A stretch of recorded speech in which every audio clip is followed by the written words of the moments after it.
All right. What's going on, bros? Good to see you, and welcome to the Empire. People play this game How that much. far, along with completion of class combat, are you? Is that like a percentage base? New world patch comes out in 2 Are days. we going to see the Summoner Cleric for Mage the Rogue Bard current servers before Alpha 2? But we'll be playing on November Yes, 2nd. we will see some of those before Alpha 2. How far are we along with that class completion? Well, there's a lot that goes into making a quote-unquote class, right? When we talk about what the November crux of 2nd that is new servers. it's the ability So system, right? It is creating these patch, unique abilities that what is it, Brimstone have Sands, sometimes very bespoke comes out mechanics live, that are involved, active to current servers that in just a couple days. Margaret's But like, we're going to "Hey, wait till smile." November I'm like, 2nd I to know, just I start forget. fresh. Sometimes I get too a little clinical when I talk about design, so I apologize for that. But yes. So to answer that question, a lot of it is ability system. A lot of it is the combat feel, the movement, the weapons that you're using. And we've made a lot of progress as part of defining what those weapons are, Cleric, how Mage, they feel, Rogue, how Bard. they look, implementing the actual mechanics for them we do Cleric, that are Bard. present in game I'm thinking now. we do like Cleric, And taking Warrior. what we've learned from each of these and taking them on to the next class and to the next ability. We And might we even do constantly are Cleric building up tank, that kind of just to be able repertoire to be of main tank. mechanics that are available in the ability But I system. don't really want to be Keenan main and tank. Adam have done an amazing job in supporting from an engineering perspective maybe what Warrior, capabilities are Cleric. provided to the design team in order to create these abilities. But we'll look at Cleric, but then Bard. there is We'll a look lot at of Cleric, part that's Summoner. required to sell even. the ability as well. It's not just the design and engineering that's necessary.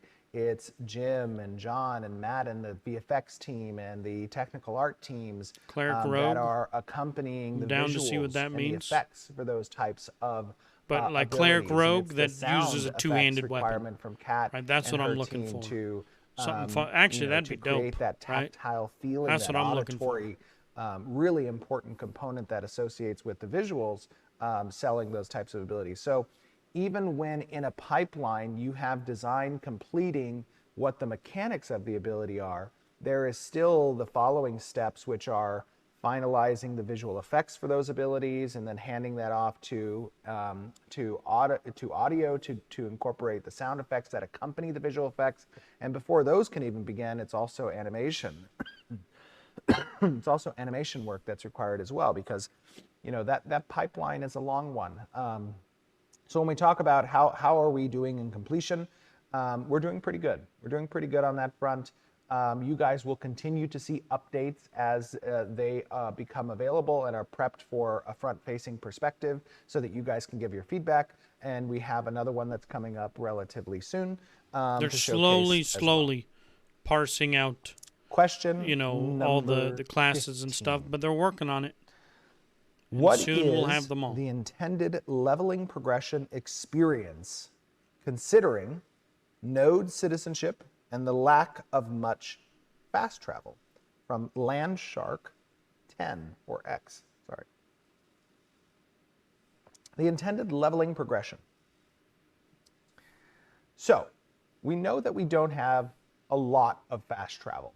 When we think about faster travel and what's available to us, we do have node-to-node travel, and that starts out as land travel. So essentially, you can visit a building within a node, Hello, and Bubbles. you can pay Hi. a fee, and you can take a faster travel route Hi. across roads you? that we know that Vera has Are an you a ancient happy roadway puppers? system. Everyone say That was hello to present prior to the Hi. fall, How are you? and that's utilized as this? part of these nodes when get they outta here. pop up. They create connection points to these arteries, these road arteries essentially within the world. Which are gonna be and great the to very camp basic building that in you'll have Grief. access to starting at a Node Village stage of 3 We're going to probably need an is alt, to because they said there's a criminal system in this game. And within this criminal system, if you're red, if you're a murderer, there will be bounties on your head, okay? And when you're red, you have a chance to drop your gear, okay? So what we're going to have to do is we're going to have to make our main character get it up there, and then so that we can make our alt, our criminal alt, so that we can feed our criminal alt excess gear, either crafted, shitty gear, so that we can just kill people along the road, and not have our main character, our PvE character, the leader of the guild, be sitting there being a criminal the whole time. So we will have an alter ego that just wreaks havoc upon the land, assuming that's not against TOS. Jump on one of your land mounts if you have a land mount, pay a fee, and take a faster route to a nearby node. Now, you can upgrade that building at later stages, and that can now become a flight path as well. And that flight path can have longer direct connections to other nodes that also have a flight path upgrade. So you can make flight paths. In addition, we have scientific nodes that when a metropolis is achieved, provide within network of that metropolis's vassal structure, the ability to teleport to nodes as well. So there is some faster travel that becomes available as the world progresses. So the intended leveling progression experience will start out different than it likely ends, right? When the world is new, when things are fresh, when there's not much nodes, the world is small when it's fresh, that's occurred, but as you level and as your city levels, experience will be localized unless you choose to spend the time, and there must be meaning behind that choice, I'm assuming, right? So that travel is meaningful. When you choose to spend that time traveling, you can leave that locality. But early in the game's experience will likely be very localized.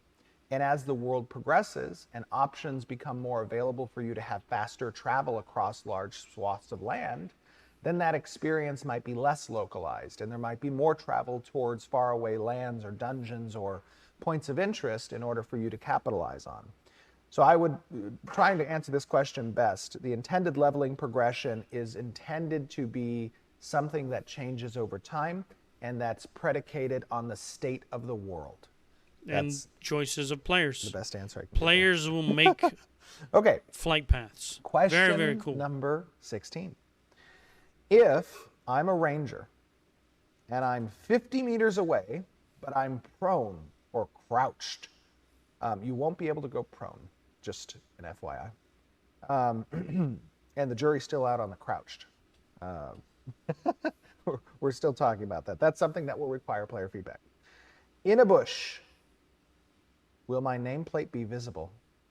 Will Ashes of Creation lessen the visibility of nameplates based on the above so that players can stalk their prey?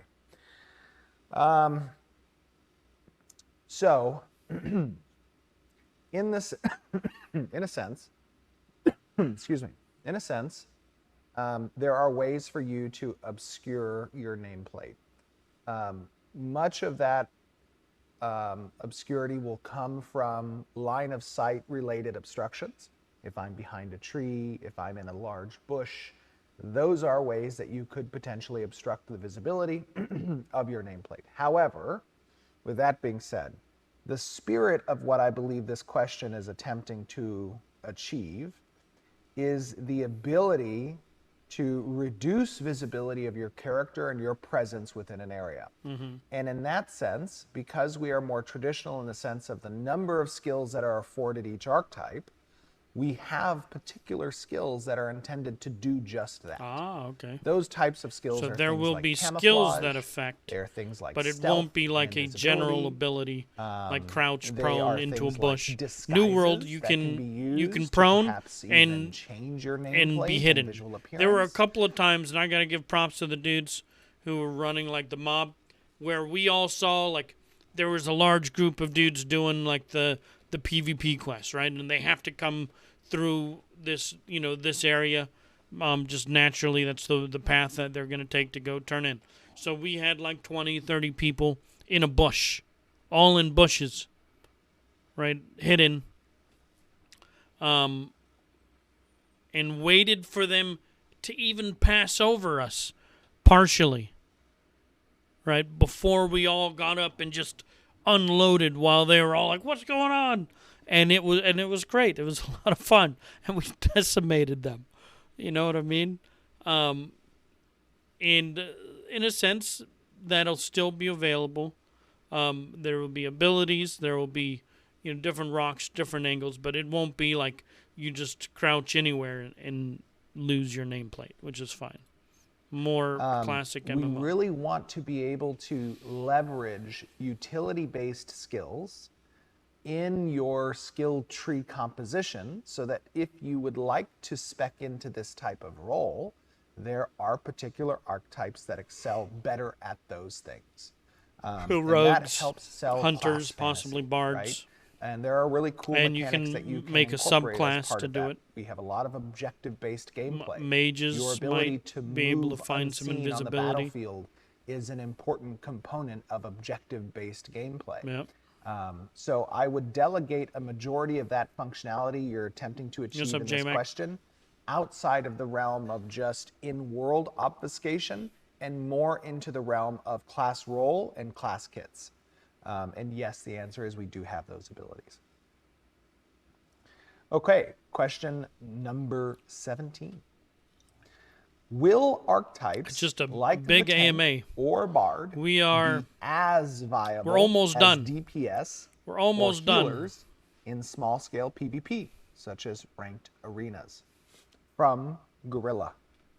And I apologize, but the last question was asked by Legitimate Device 33. And if you have to say you're a legitimate device, are you a legitimate device? No, I'm just kidding. Okay, the answer to this question is tanks and bards will be viable in PvP. Yes, they will be. And the reason for that is the design philosophy of a rock, paper, scissors type of relevancy across our trinity of class systems, right? So then I And might be that able to is be a the cleric ability, tank. for you to have opponents that you are naturally better against because of the types of class composition, skill compositions you have available. We got to to look you in at your cleric class kit. tank, cleric warrior, cleric rogue, So short answer to that cleric question, summoner. yes. and vice versa. Question number 18. If a node gets destroyed in a siege or due to atrophy, will it leave behind any evidence? Physical ruins, NPC dialogues in other towns? And this is from Yawanosi, or Yawanok. Sorry. When a node gets destroyed, there actually is a period of time in which the node exists in a ruined state. And during that ruined state, the so like when you node destroy a proper, city. which is the footprint of the node, and this is something new that we changed a while ago, but I don't think we've ever discussed yet. Always. That's why That we watch these new footprint stuff. of the node, the actual grounds of the node itself, the city, becomes ruins with treasures inside of it. Ooh. And those treasures are essentially derived from certain things that the node accomplished, either through the relic system or trophies, or goods that were brought there into the warehouse, or can come from certain types of service buildings. And those ruins exist for a number of days equal to the node level. And during that time, it's doing a few things. One, it is an open PvP ground. Anyone who chooses to enter the city proper ruins can try to find treasures in that area. Nice. Right? And it takes time to kind of dig up the treasures. It takes tools to dig them up. This is something you're opting into doing. And during that time, other players might be in the area as well, and they might choose to take advantage of the fact that you're there and kill you and take those things, or you can take their things and kill them, but it's an opt-in zone. The second thing it's providing is an opportunity for the nearby nodes that perhaps were prevented from advancing in level due to that give them previous time node having been there. to level. They have an opportunity to kind of progress Yeah. before that node Because pops that's up one of again the as a one of the crossroads or- reasons to destroy a neighboring city is you can only progress your city as long as there isn't like another high tier city or a certain level around you. So you're going to want to go if you don't care about that city because you're only level 5, but when you're level 7 and you're trying to hit level 9, you know that city is going to prevent you, and now it's us versus them. One of us is going to be able to hit Metropolis, but not both of us, right? And when you do, destroy it, you're going to want some time to be able to then, take that to level up your city instead of, oh, they destroyed our city. Well, then let's just build it right back up. We've got all the resources over here to the left. So giving that kind of leeway of time, like, okay, guys, we've got to hurry up and focus on our city for a little bit so that we can get there. Later, Fangio, thanks for chilling. I know this is a very long video. We're almost done. And then we're going to get into some That's another thing some that it's ARC providing. content. We'll be playing some video games soon. And so, might be jumping into some question Grounded shortly, with there is Icebox evidence later. that's left He behind hasn't in done these the physical bosses, ruins, so we're going to do essentially the that a siege was summonable successful bosses and stuff. was completed here. So we got some stuff planned. I'm not exactly sure Okay, what we're all going to be question doing on number ARC. 19. Maybe That some is breeding, so some funny. chilling, some things and stuff. You know what I It mean? is so funny because Margaret and I were But I talking did want yesterday, and we were to saying hit this there was a list of 50 video. questions. I wonder am how very many we'll get interested through in in all hour. the changes We and said we'd ashes. probably get through 20. But And it we're on does. It's a question long, 19. it's a long Okay. video, over an hour. Question number 19. When a node develops into a city, if I am logged in 24/7 and I'm staring at the node, what is it doing? To answer that question, when a node has a level up event, it tells the server, tells one of the managers on our server, and it says, hey, I've reached the requirement necessary to level. And when that message, that notify goes up, the manager then says, awesome, we're going to spawn some system-driven caravans at a nearby starting portal, and we're going to send that caravan off to the node, and that caravan's not destructible, can't be destroyed. It's just a visual appearance, right? And you have this a bit of fanfare with new supplies coming. Cool. You see NPCs that are starting to construct, hammer on the buildings. They have supplies that spawn around different areas of the node. And if you're just staring at it, what will happen? If you're outside of the node, you will see an event occur where the node pops into existence, essentially. There'll be some animations and visual effects that are associated with it, and you will see the new facade of the city appear. If you're within the city, you will be teleported to a safe location, likely a respawn area that's near the city, and you'll be able to watch as the caravan approaches the city.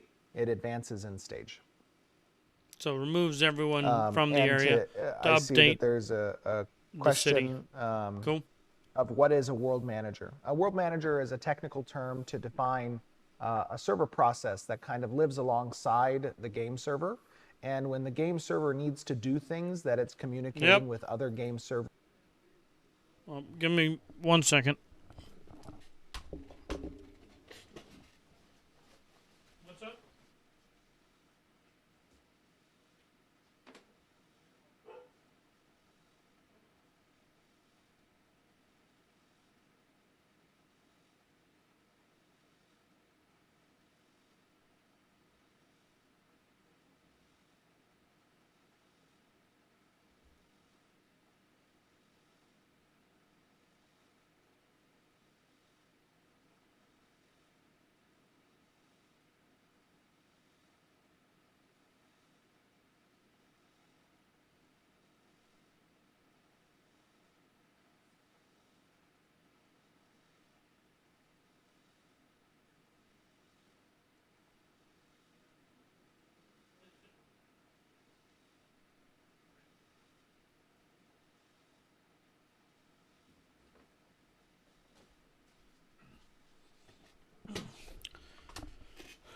All right, so I think, what do we have, 57 minutes? I'm just going to put on some music for you bros for a minute. My dad ordered some